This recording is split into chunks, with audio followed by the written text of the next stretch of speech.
咗，以後都硬唔起身。哇，賭咁大啊！我以為他們開玩笑玩玩的，男人啊，就是不能說硬不硬得起來這種事情，真的會拼命的。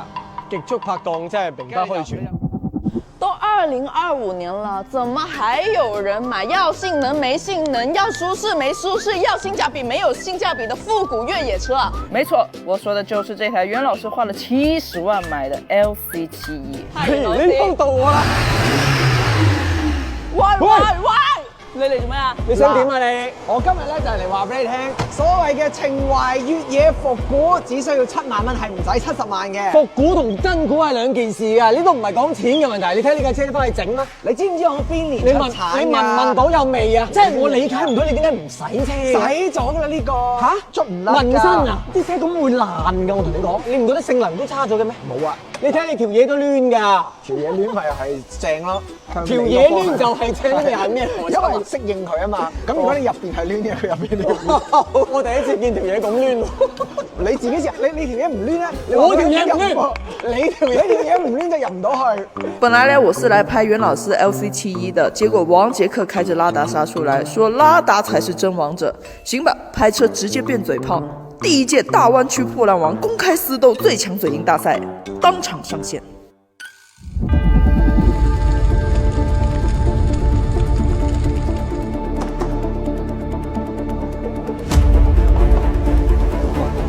同啲老人家爬石獅子有咩區別呢？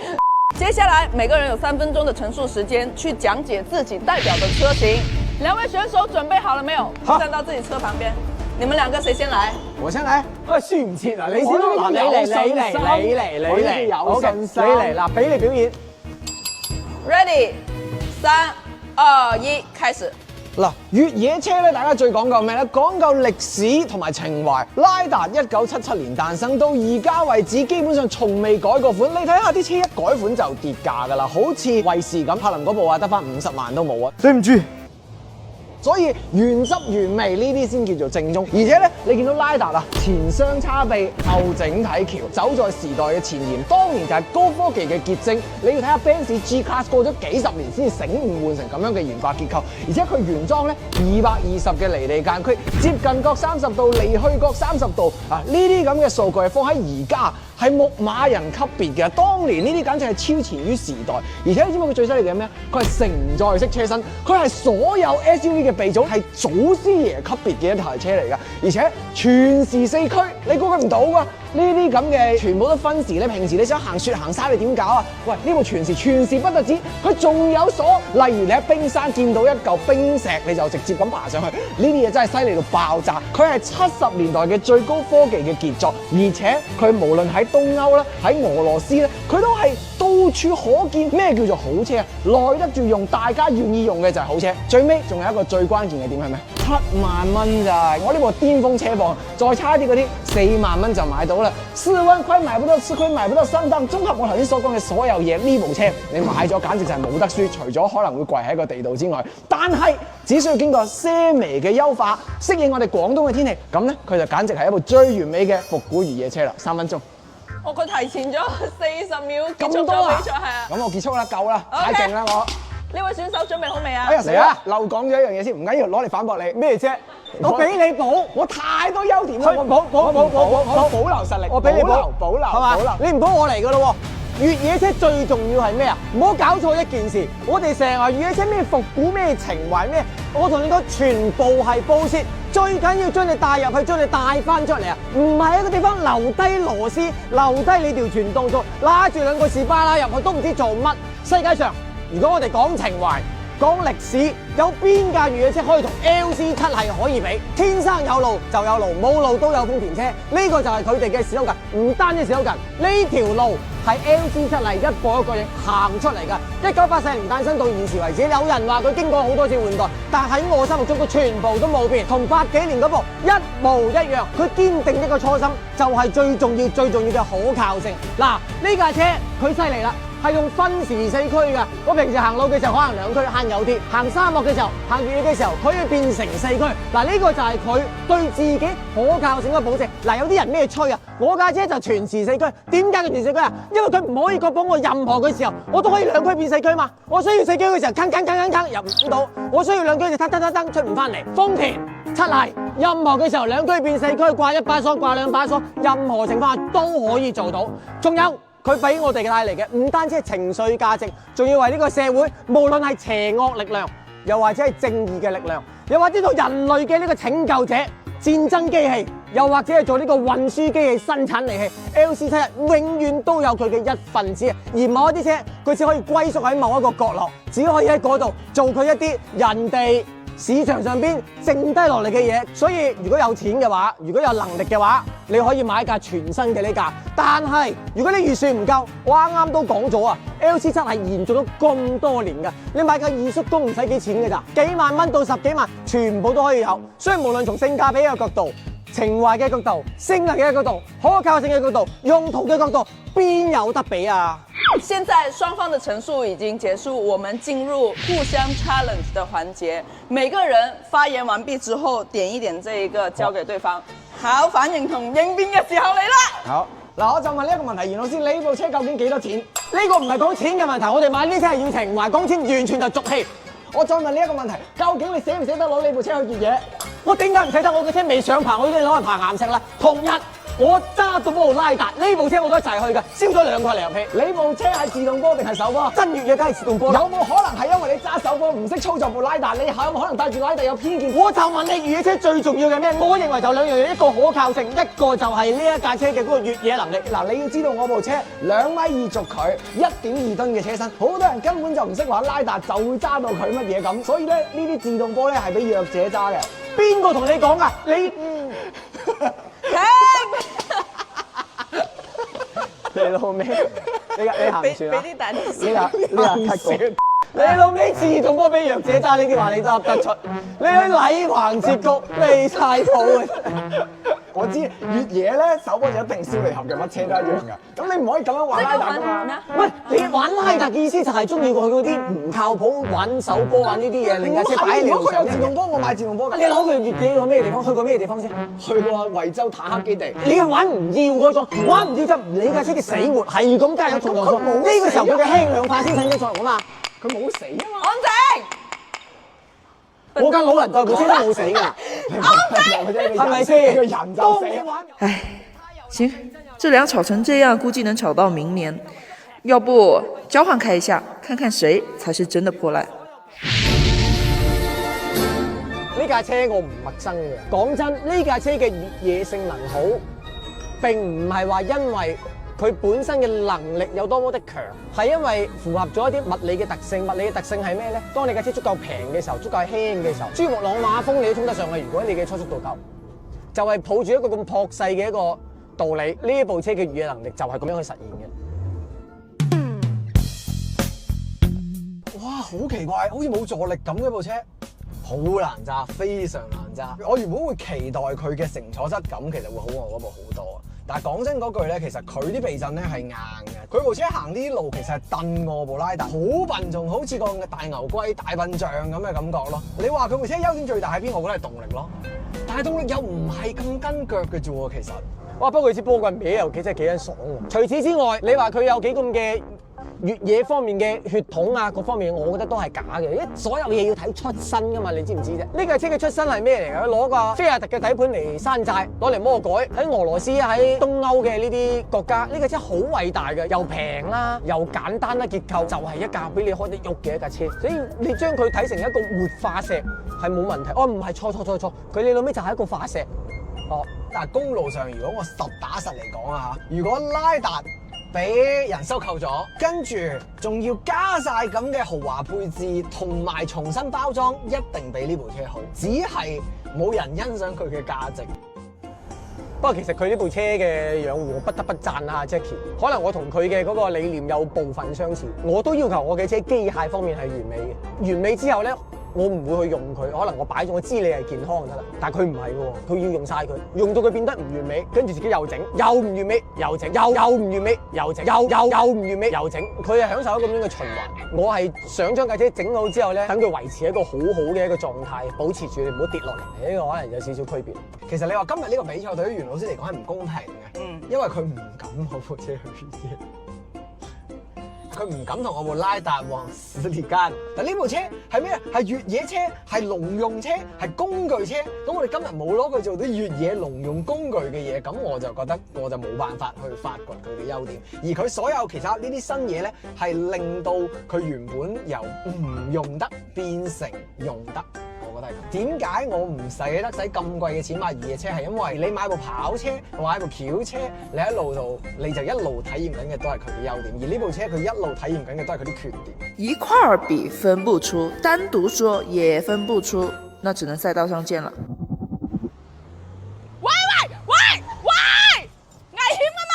嗱，你評評你究竟邊部車好啲？佢啱先幾乎剎唔住攞你命啊！我控一控佢嘅咋？點嘅？你咪仲近啲？我唔係嚴重啊！呢兩部車，你咪超蒙蔽咗你雙眼啊！你講根本睇唔到事實。呢個正常人都識得做選擇啦，呢個唔係一條爛嘅題嚟噶嘛。呢個係一個性價比嘅問題。停！嘈乜嘈啊？練翻轉咪知咯。第一 round 我哋先嚟鬥加速。原本係想叫兩部車鬥下08嘅，但係因為賽道太短，兩部車加速又太慢咧，係唔夠長俾佢哋刷08嘅，所以鬥加速咧，起點喺度，兩車同時出發，邊個先過終點線，邊個就贏。兩位選手準備好未？快啲啦，唔通遲衝線嗰個贏啊？係咪唔尊重組委會？我同你講啊，我部車啊買翻嚟都未保養過，我就攞舊機油嚟讓你。所有嘅車手喺輸之前總會有藉口。我同你講，無論贏或者輸，都係我嘅問題，同個車冇關。係人都知道你係一個萬中無一嘅賽車奇。你又慢，我係快。咁你快中有我，你係萬中無一。咁啊呢個場就冇人比你更熟啲奇怪車。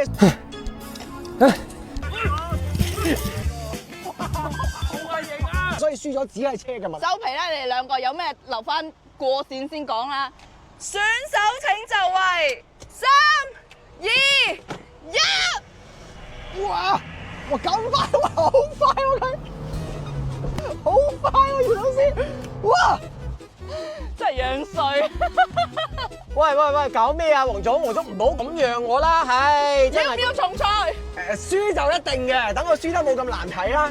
哎呀，快到你睇下，你睇下後邊反晒啦，哎呀，啲推背感太強，你睇個箱都反咗，哎，真係麻煩。佢而家要求重賽啊！呢位選手同唔同意啊？咁佢想輸多一次，我冇理由唔同意㗎，係咪先？呢個嘢一部小馬力嘅自然吸氣，我覺得80幾匹贏唔到都係好合理嘅。但係如果萬一我贏咗，我咧就係真正嘅揀車奇才。以後你哋買車咧，記住我就得啦，就唔使理阿袁老師。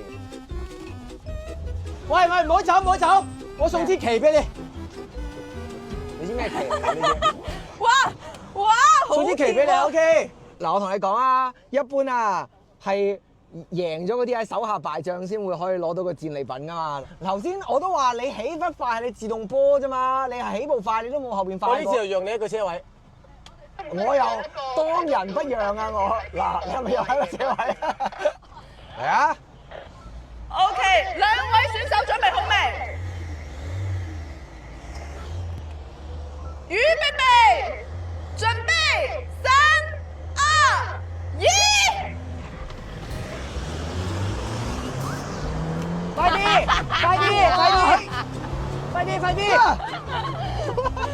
佢剎車，佢係咪剎車啊？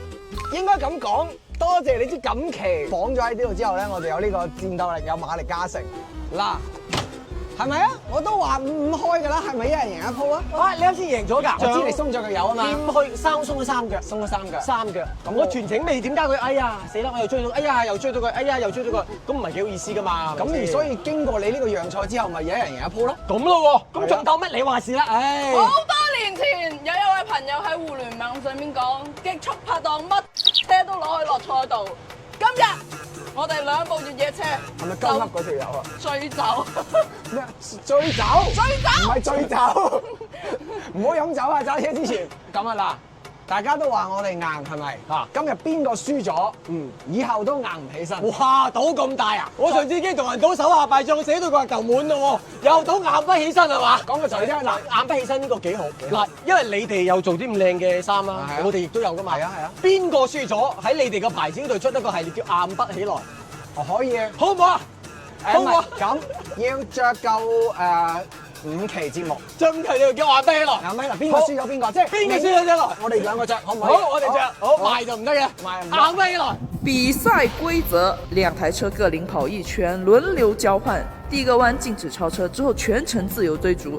2轮结束后，比谁领跑时拉开的时间更长，时间多的获胜。预备，选手请就位。哇，好刺激啊！ 2、1，快啲！王总起步又慢了。哇，好快啊！嗰部車點解可以咁快嘅？呢部車，哇！剎車嗰度我真係驚佢。哇！要直線，唔好講笑，直線完全唔係對手啊！喂，走啊！嗱，佢啲 break 唔得啦，係咪啊？嗱，哇！上反啦，好驚啊！你睇佢拋咗外啦，呢個係我機會嚟啦！哇！喂，好過癮啊！哇！嗱，唔得啦佢，我要令到佢硬唔起身。cut 佢先，呢一啲咁樣嘅追逐之中咧，只要有直線，呢架車一定就慢唔到。慢嘅係咩咧？就轉彎啦，因為佢嘅側傾實在係太大啦。收封住佢條線先。哇！使唔使咁慢啊，袁老師？cut 你！放甩佢！佢完全係用呢個戰術性封鎖啊個路線，守住條內線。我已經咁樣剎車都已經係 ABS 出咗嚟啦，可想而知佢啲揸地力嘅差到咩程度。王总好厉害！王总跑得快！这个你到时候单发给我，年底我要交上去申请那个年终奖。過埋呢個彎就冇得輸啦，因為剩低嘅全部都係考驗馬力嘅時候啦。慢少少，驚啊！啊！哇呼！同出發嘅時候距離係冇差別嘅。好跳恐怖嘅，跟喺後邊，有冇剎車㗎？你架車我真係我教過底先得，真係驚。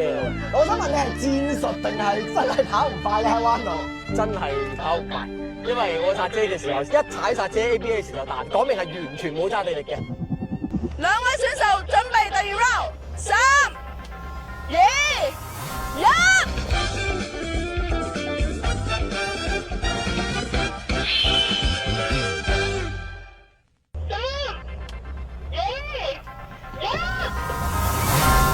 你彎到我追佢，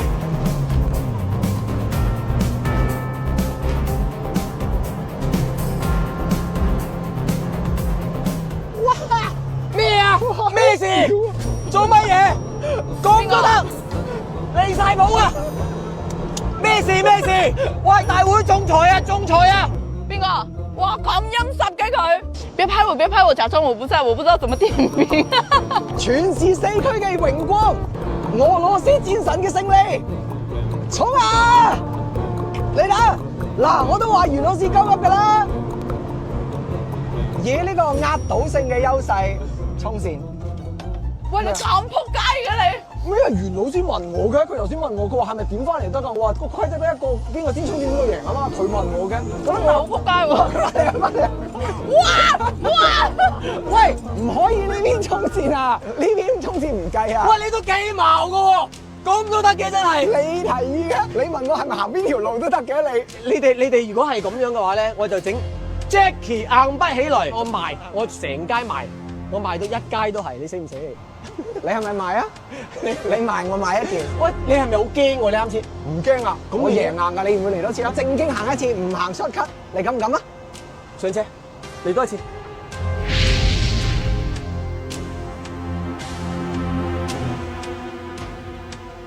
喂，咩？我同你盤死，啱咗我仲錫住架車嚟揸，尊嚴之戰啊！死嘅你！嚟啊！你睇啲水溫啊，90度，只需要輕輕加大個水箱，適應翻廣東嘅天氣。呢部車簡直係一部神車，我同你講。OK，準備3、2、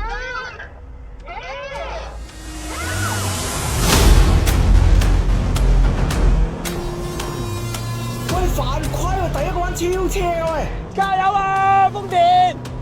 專業喂，袁老啲先啦師。講明話第一個彎之前唔俾超車喎，大佬。你有咩比賽係唔俾超車㗎？下次這種蜻蜓隊長的事情不要找我來做了，兩個完全不受控的人，那比什麼賽呢？唔俾超車，你咪傻㗎？嗱，呢條撲街，我同你講，死佢就係啦驚輸。反啊！好明顯，袁老師部車動力係真係慢嘅，但係一到彎咧，黃總佢係可以追到好貼㗎。冇得追，守住條內線。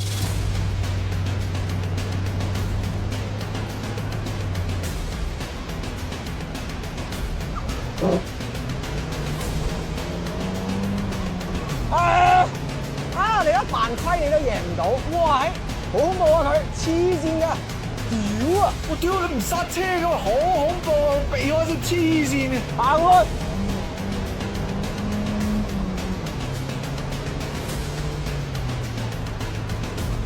邊個守住內線就邊個贏，我已經知道呢個遊戲嘅玩法啦。我以為他們開玩笑玩完了，結果兩男人啊，就是不能說硬不硬得起來這種事情，真的會拼命的。加油啊！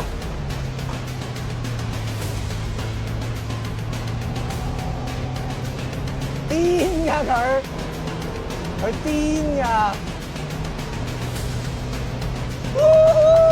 黐線嘅條友，耶！佢黐線嘅。硬不起來的男人。即係咧，佢咧違反晒所有嘅規則同埋口頭協定。呢個人咧為咗自己硬起身啊！可能呢個仁義道德全部都唔要。我同你講，你為咗贏，你乜都係不擇手段啊！你仲有冇廉恥之心㗎？硬有咩用啊？裁判你話啦，犯規算唔算？你哋今次出去之前有冇講話？錄晒㗎。黃總真係唔係唔幫你，真係冇錄到，揾暈都冇。第三次講明係冇規則，邊個黐線有咩第三次講明㗎嘛？只要咁我就話第三次係加賽唔計結果都得㗎啦。咩啊？啲觀眾唔肯放過你㗎。冇所謂冇所謂，而家條片我剪啊，袁老師。我幫你着件衫啊硬不起來可以。硬不起來啦，可以啦。我上邊可以繼續。 OK。你又冇唔俾我加嘢喺上邊？你死人！我哋嘅友誼經受住比較大嘅考驗，而家啊呢個你評價啦邊個贏啊？究竟？邊個贏咗啊？我點知你啊？我哋組委會商量下先啊。組委會好似得我一個啫喎。阿小喬話好難做，你又我兄弟，佢又我好兄弟，我唔想你兩個咁難做。我認輸啦！我想着你件衫啊！唔好認輸，認輸就冇意思啦。着㗎。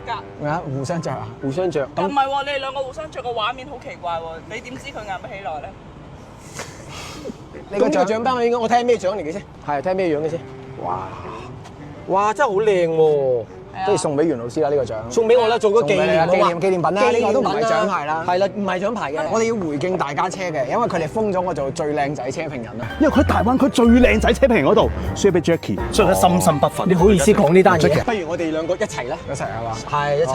感謝兩位參加我哋第一屆大灣區破爛王公開私鬥最硬最強裁判你連個名都唔知㗎？係啊，恭喜晒兩位啊！作為嘉賓咧，你都可以獲得一啲額外嘅獎品。哇，多謝啊！測試認真做啦，好讚啊！OK，好正，好中意啊，好中意啊！佢就唔使再搶個仔件衫。開心！好，嚟望邊個機啊？好，嚟啊！講翻正經嘅部分啦，袁老師，但係我真係冇辦法唔承認你呢部車啲動力真係好勁。我當時買呢架車嘅時候咧，仲有個 V8 機器嗰個版本嘅，佢會比 V8 嗰部機器仲要勁。呢個真係好恐怖嘅事情嚟嘅。所以其實點解呢部車一出啲舊款啲價就冚冚聲咁冧，其實都係同呢個發動機兩個原因，第一個呢個發動機，第二個佢有自動波。呢個自動波其實真係完全全對越野車嚟講就係一個利器嚟㗎。不過今日喺條 track 嗰度揸嘅話咧，我平時老實講唔係你咁癲，我係唔會咁樣踩架車嘅。你仲癲？係啦，不得不承認袁老師呢部係好車。嗱咁，但係你係咪都要承認我呢部車啲彎真係勁快？嗱，呢架車嘅彎嘅快咧，其實同架車無關嘅，係同啲先天嘅物理性質啊。因為架車又輕啦，結構又簡單，每一次喺個彎度你就可以追貼我啦。所以其實當年佢好大膽嘅啫，大家都做緊非承載式車身，大家都用大梁。其實佢首先用承載式加前雙叉臂呢件事，應該話係而家所有現代越野車好多冇錯嘅鼻祖啊！我都要承認係一部好有趣嘅車，我唔好話佢一部好車，但係絕對一部好有趣嘅車。要講翻價格嘅嗱，咁你部車而家幾多錢？再從大家講聲一聲。最平蓋版咁計咧就50幾萬。50幾萬，係呢部發動機嘅。一模一樣，但係就冇呢啲高級嘅配置。咁你覺得嗱呢部車而家其實5到7萬啫喎，1/10價錢喎，咁難道你都不能話佢係一部好車咩？好啫，但係講句最簡單嘅説話啦，如果我真係要去一啲好艱難嘅地方，去好未知嘅地方，後勤補足亦都好唔確定嘅地方，你敢唔敢開呢架？淨係開呢架？呢個我相信就係一個選擇啦。所以其實你嗰部咧反而係除咗玩之外係做到嘢嘅，做到嘢㗎嘛。呢部咧就係最好就係攞佢嚟玩，就唔好攞佢嚟做嘢。所以其實呢個就係佢哋差價嘅冇錯。冇問題啊，袁老師，你件 T 恤我幫你安排好㗎啦，我會着住免期㗎嚇。冇問題啊！大家彈幕方面幫我安慰下我呢個好兄弟，對佢嚟講係一個沉重嘅打擊嚟嘅。我其實都可以內疚啊！你係最衰你做咩啊你？係咪先？唉，真係最衰都係你，檢討講對唔係住。